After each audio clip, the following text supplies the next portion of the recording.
You see, Bigfoot is just running down the line amazingly, just throwing these guys. Oh, home run. All right, great. Hello, everybody. Yellow Mustang here again with another Roblox scripting tutorial. Today we're going to be continuing our Bigfoot creation here, upgrade from free model trash to something halfway decent, I guess. Last time we got this guy fully animated, so now we are going to do some scripting and make this guy come to life. So as always, we'll start off with our script, name it AI, and we're going to start off with our local variables. So we'll define our humanoid, define our root part,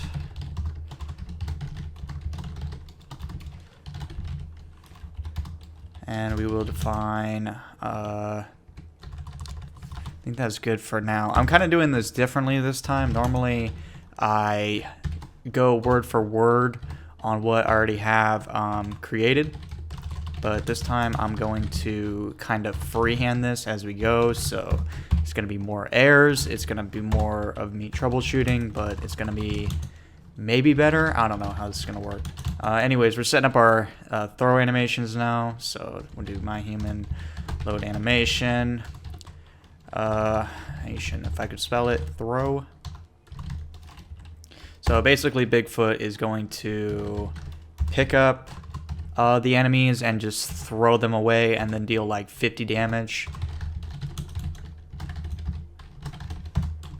Action. Okay, so just set the priority there to action, and then I guess the first function we will start off with is the find target function. So find target, do local dist equals 200, local target equals nil, and then we're gonna do for iv in I pairs workspace get children do. So that's gonna get all the people in the workspace, and then we're gonna search through them for some particular items. So we're gonna do v find first child humanoid, and we'll do v do torso equals v find first child torso, or v find first child humanoid root part.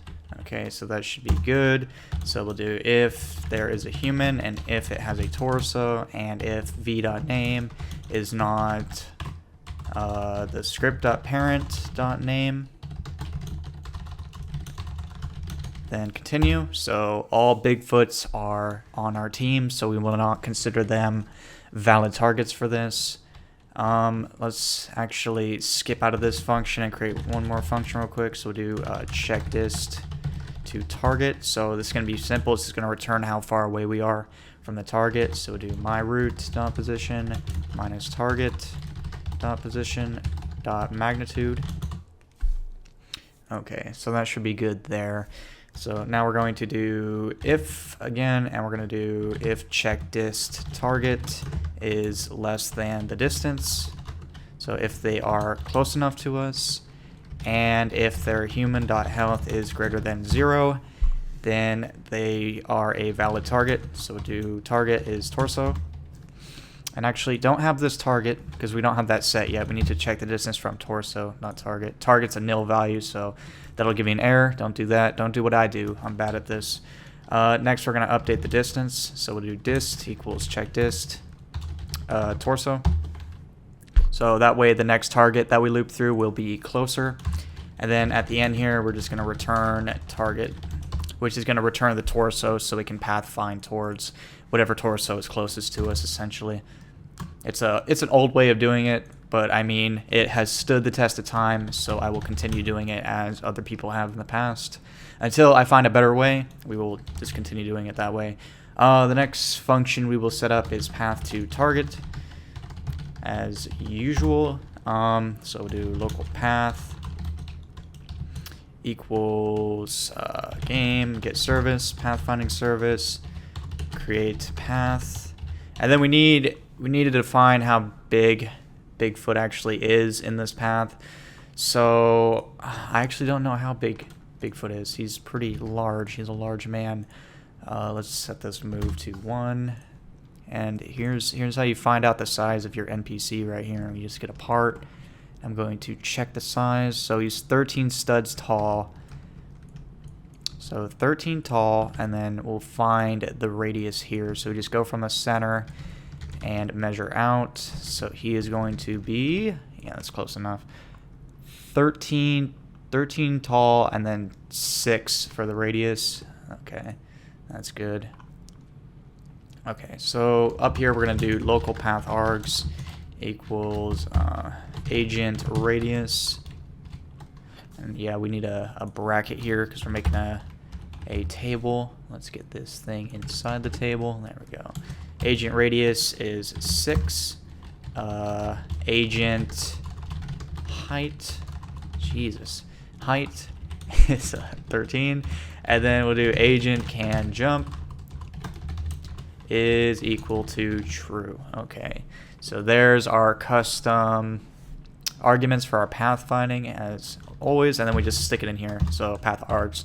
So that way it should consider how large he is when it's making the path. I mean, half the time it doesn't work as well as Roblox would like it to, or I would like it to.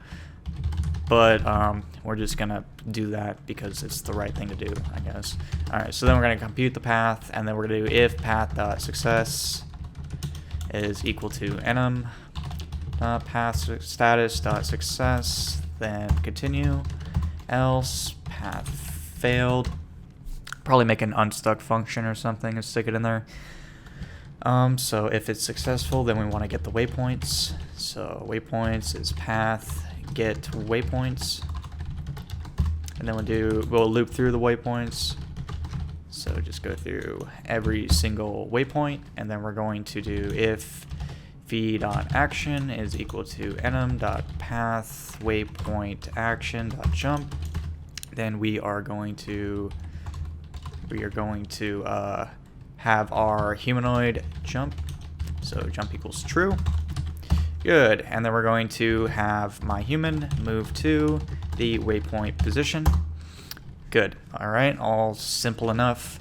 Then we're going to check if we can get there successfully or not. So we do local move success equals my human move to finished wait. Okay, and then this move to wait event here is going to pause the script for like a maximum of 7 seconds, and if it doesn't get there within 7 seconds, then it's going to return false. If it's successful, then it will return true. So we're going to say if move success is false, then we will go ahead and break out of this and generate a new path, because we couldn't follow the path for whatever reason, so there's no point in trying to continue on the path because it's probably invalid. The next thing we need to do in here is we'll do if I is dividable by 5 equals 0. So every 5th waypoint we will check if the target is still the closest target. So we'll do if our target is not equal to find target, then break. Okay, so if there's a closer target to us that we can find, then we will just switch and then go to a different target. So that way we're not running past valid targets. That would look quite silly.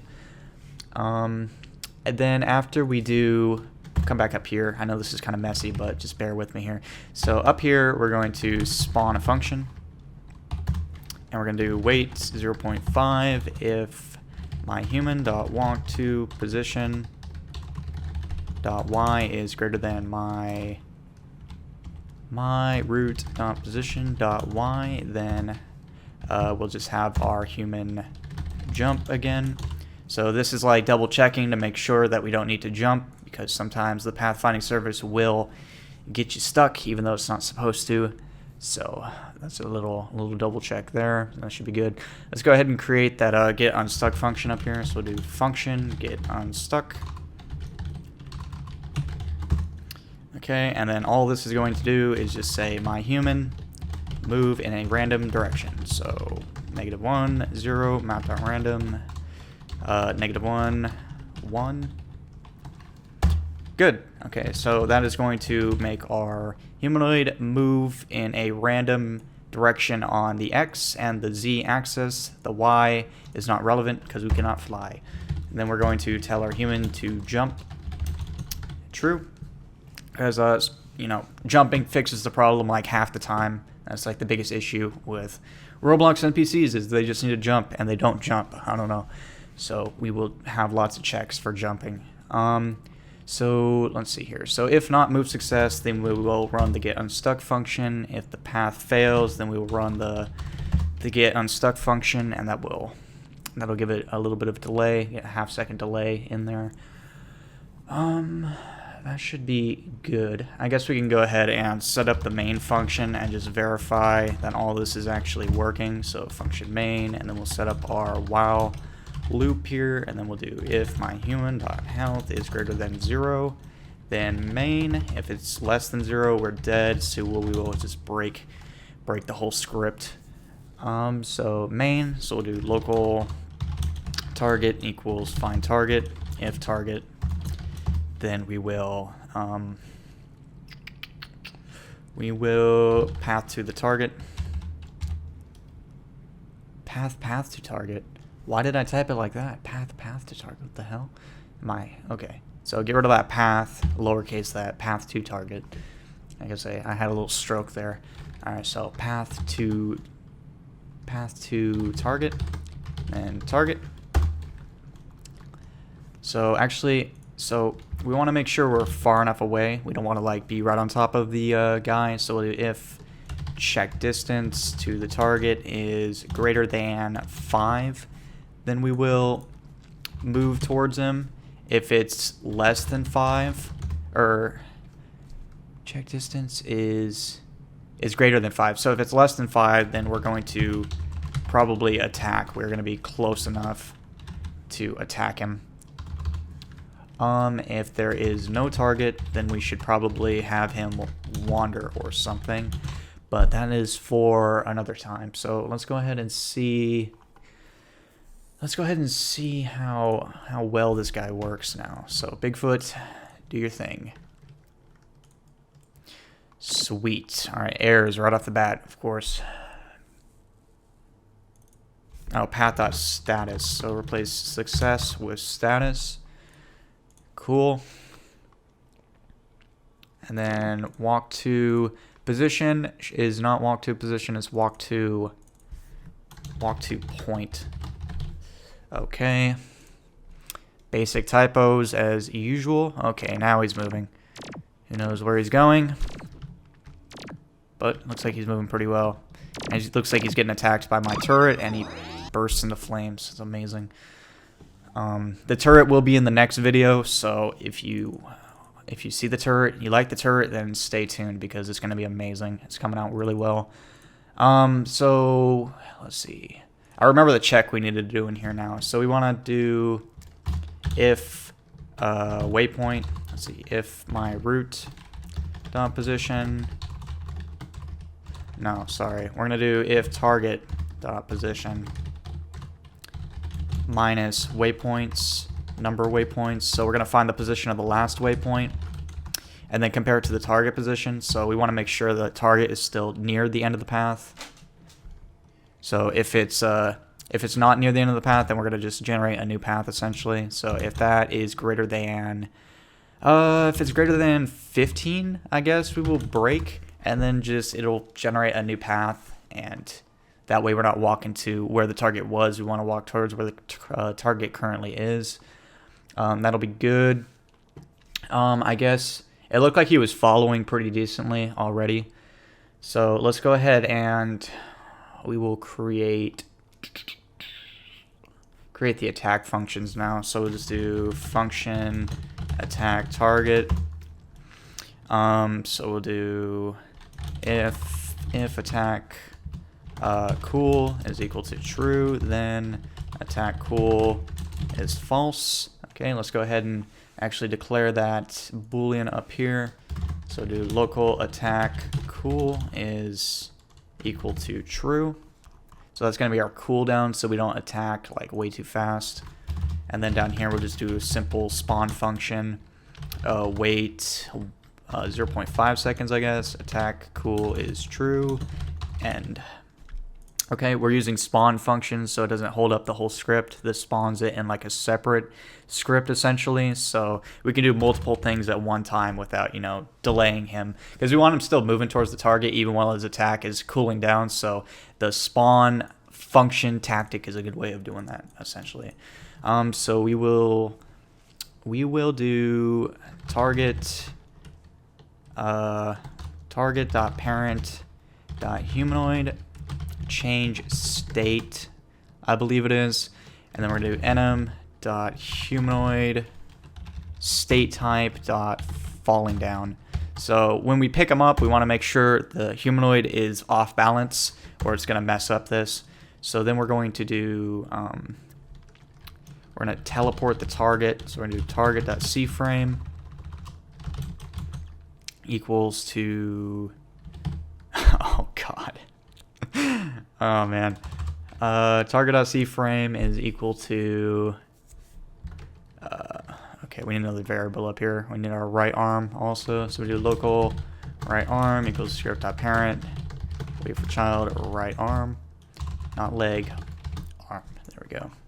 So wait for the right arm, and then we're just gonna do right arm.cframe times cframe.new.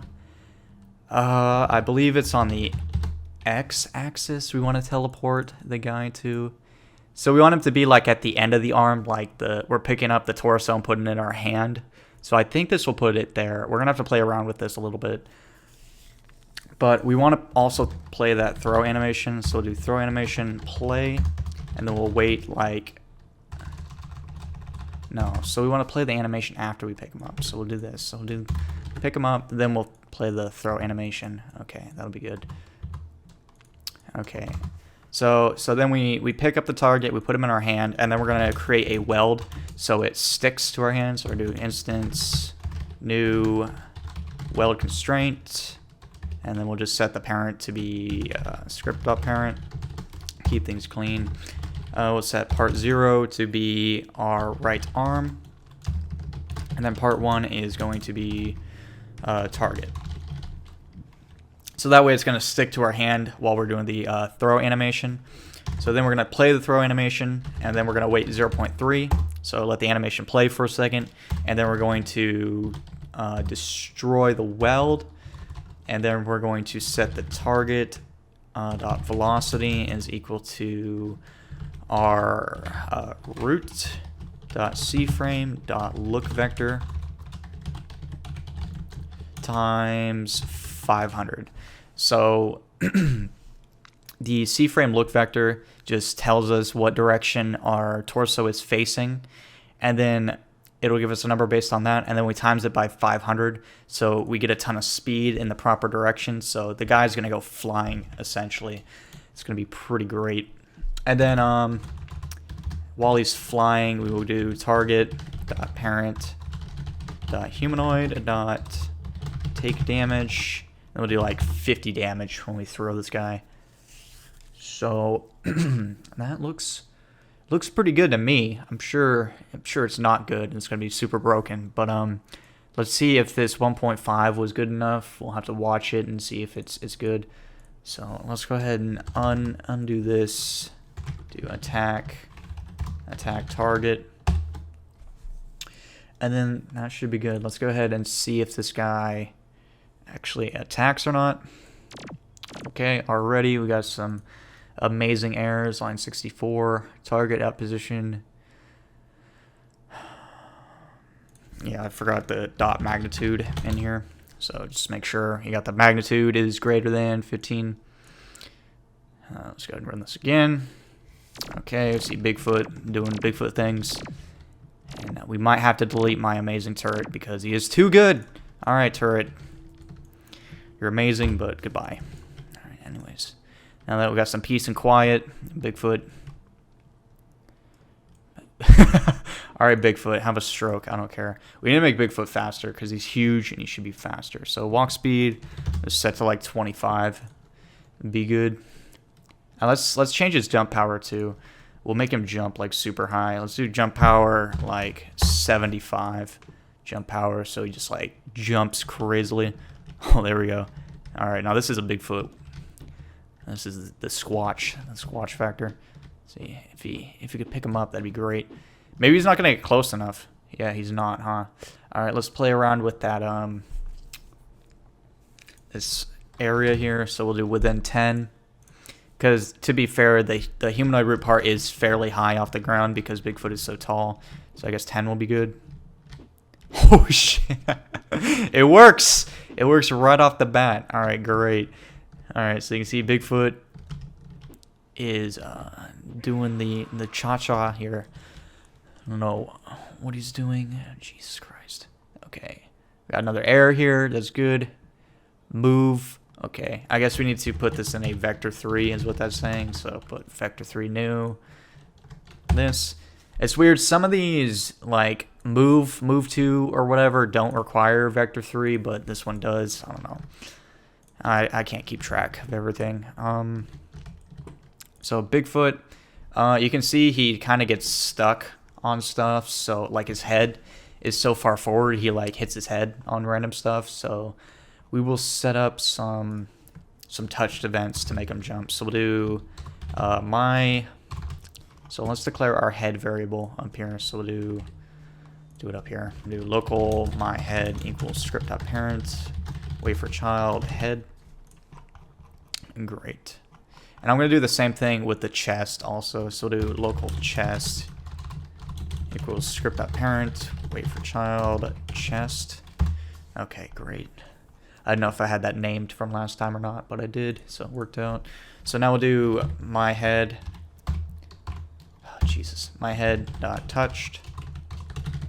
Connect function object, and then we're gonna check if object contains a humanoid. So if do local human equals object dot parent find first child humanoid. Do if human, then if human dot health is equal to 0, then we will jump. My human dot jump is true, and then if there is no human in whatever we're touching, we will just jump regardless. Okay, and then we're gonna just copy this, paste it again, and we're gonna do the same thing with chest.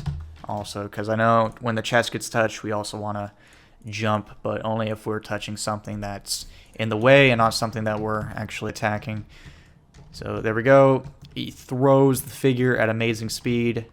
Let's go ahead and stop that. This guy's anchored here. I was messing with animations, so just ignore that, delete that. All right, let's continue here. You see he's chasing the figure down, throws it. Amazing speed, and you can see now he's dancing because he threw the figure and he's proud of himself. Oh my god, why Roblox Pathfinding, why are you so bad? Alright, anyways, you see he picks up the guy, throws it, pretty good. I don't know, does it look like these guys are welded properly? It's hard to tell because it's so fast. Jesus, Bigfoot's like insane. It's like he's on the moon or something. Okay, you can see he got stuck here. So he's going to do that unstuck function. You can see it ran. He moved in the opposite direction and jumped. Okay, and he's trying to get these figures, but he's failing because we need to give him a wider grabbing range. Let's up that to 15. See if that's better. All right. Great. You see, Bigfoot picks up the guy perfectly as soon as he gets to him. Yeah, that's really good now. You see, Bigfoot is just running down the line amazingly, just throwing these guys. Oh, home run. All right, great. You see, Bigfoot's just slinging zombies and figures just off the map. Oh my god, I love it. But yeah, you can see with the larger NPCs, they do have issues going around, like smaller items, smaller blocks that are in the way. But I don't know. There's not really much I can do about that because it's the Pathfinding service's fault. It's not my fault. Okay, you see Bigfoot is just slamming these guys to another dimension.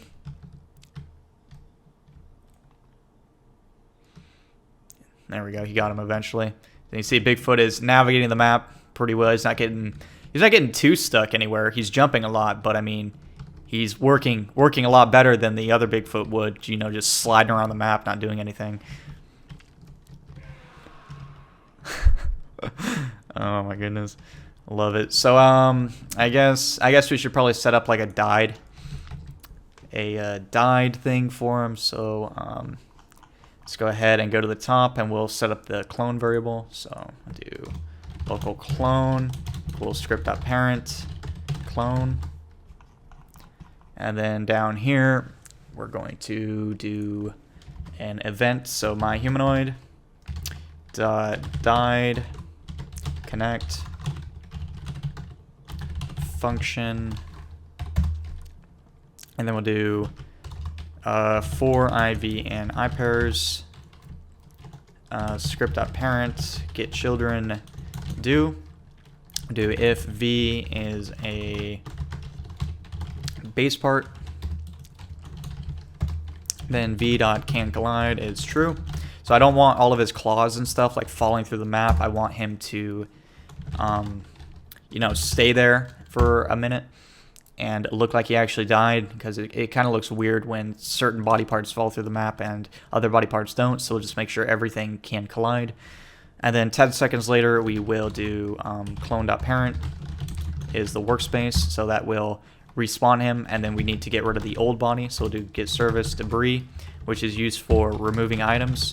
So then we'll add item script.parent, and then comma, and then the delay, which is going to be 0 in this case. So let's go ahead and verify this works. So we will click on Bigfoot, and we are going to destroy you. Go ahead and set his health to 0.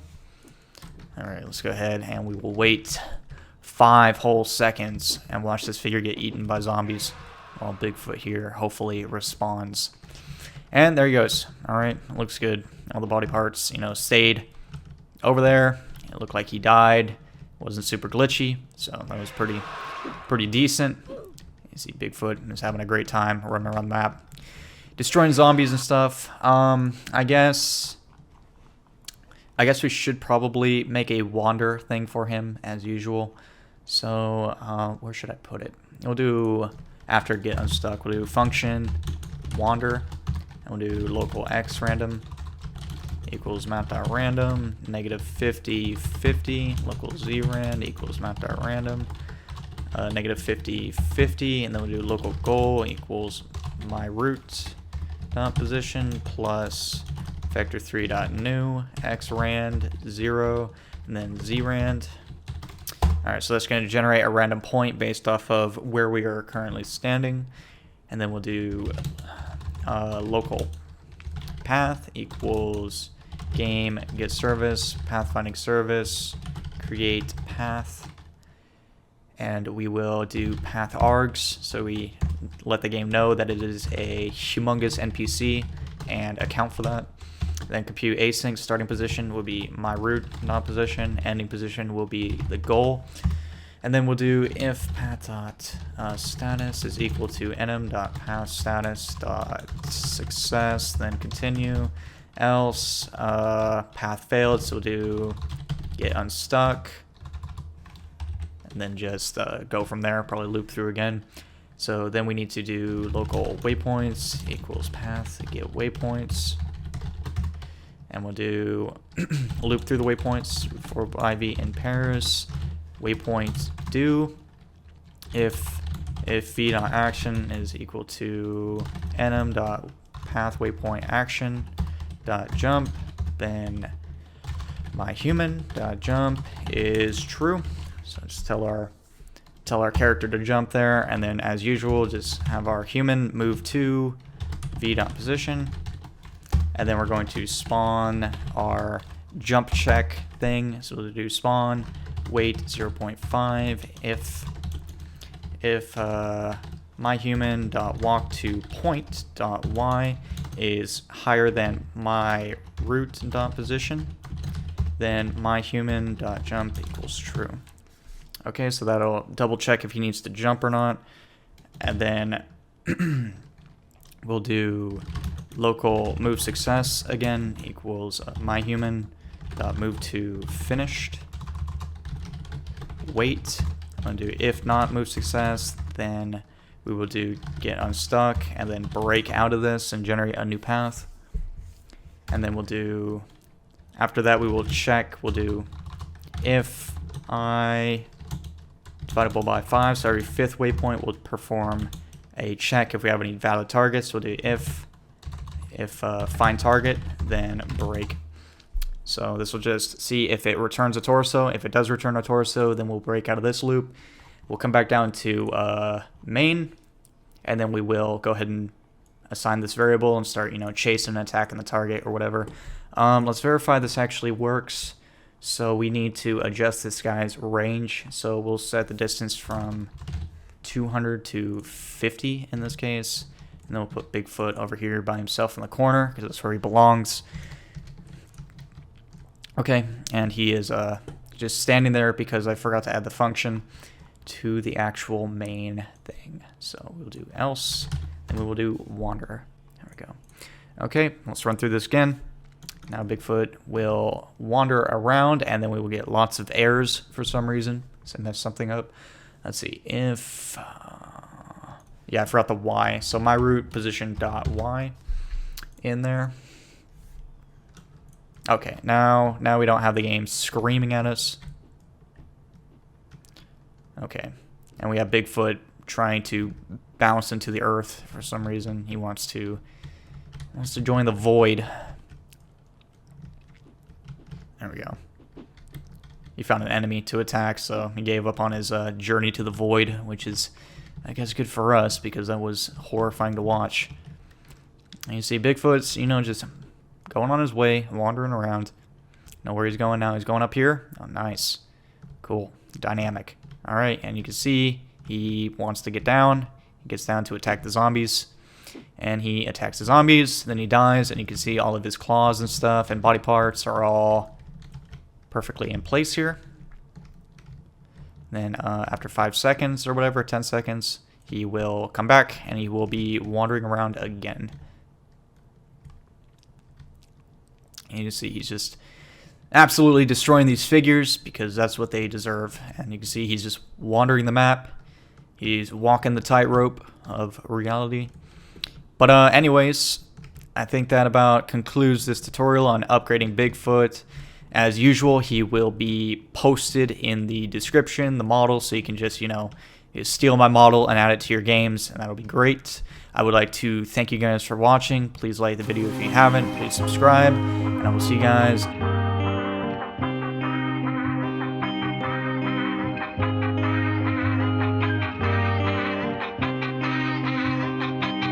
Oh fuck, I can't believe you've done this. Oh fuck, I can't believe you've done this. Oh fuck, I can't